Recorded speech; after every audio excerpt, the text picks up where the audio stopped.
En équipe de 3, nous devions choisir 3 matériaux différents parmi ceux présentés en classe. Chaque matériau sera soumis à une contrainte de notre choix, cisaillement, et nous devions mesurer quantitativement l'effet de cette contrainte en changeant la variable indépendante, les ciseaux, 3 fois, pour une totale de 27 tests.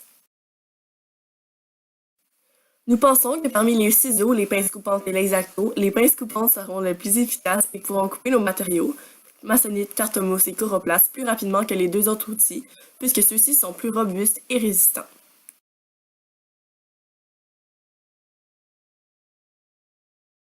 Nos variables seront les suivantes. La première, la dépendante, sera le temps que cela va prendre pour couper un matériau en secondes. Les dépendantes sera les 3 sortes de ciseaux que nous utiliserons pour couper nos 3 matériaux en 3 essais par test. Le protocole. La première étape sera de mettre des lunettes de sécurité et attacher nos cheveux à l'aide d'un élastique. L'étape 2 sera de mesurer à l'aide d'une règle les 3 morceaux de coroplaste afin qu'il ait une longueur de 50 mm et une épaisseur de 10 mm.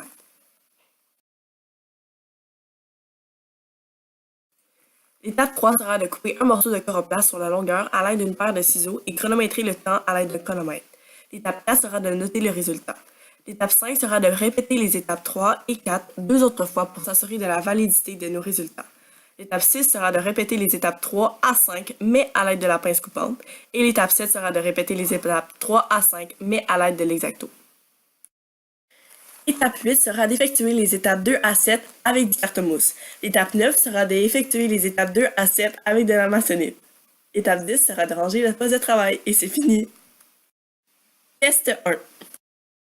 Test 2. Test 3.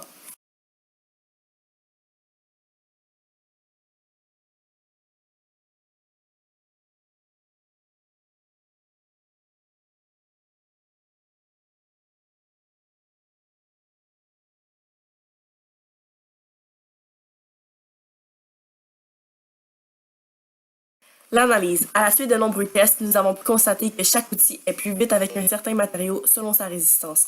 Par exemple, en moyenne pour le coroplaste, les ciseaux ont été plus rapides avec un temps de 2,94. Pour la maçonnite, ce sont les pinces coupantes avec un temps de 50,11. Et pour le carte-mousse, c'est l'exacto avec un temps de 2,7. Le retour sur l'hypothèse. Nous avions tort avec notre hypothèse qui était que les pinces coupantes étaient l'instrument le plus efficace, puisqu'à la suite de nos manipulations, nous avons pu conclure que chaque outil était performant dépendant du matériau à cisailler. Notre première source d'erreur a pu être le chronomètre, car le manipulateur du chrono a pu réagir plus ou moins rapidement au début et à la fin de l'expérience. De plus, nous aurions pu appliquer une force différente si nous avions changé de manipulateur selon l'instrument de coupe. Cependant, nous avons eu la vigilance de me garder comme manipulatrice tout au long des tests pour ne pas prendre la chance de faire les erreurs.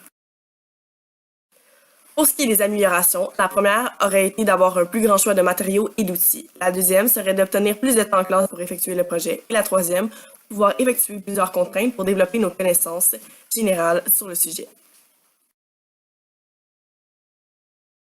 Merci de votre écoute!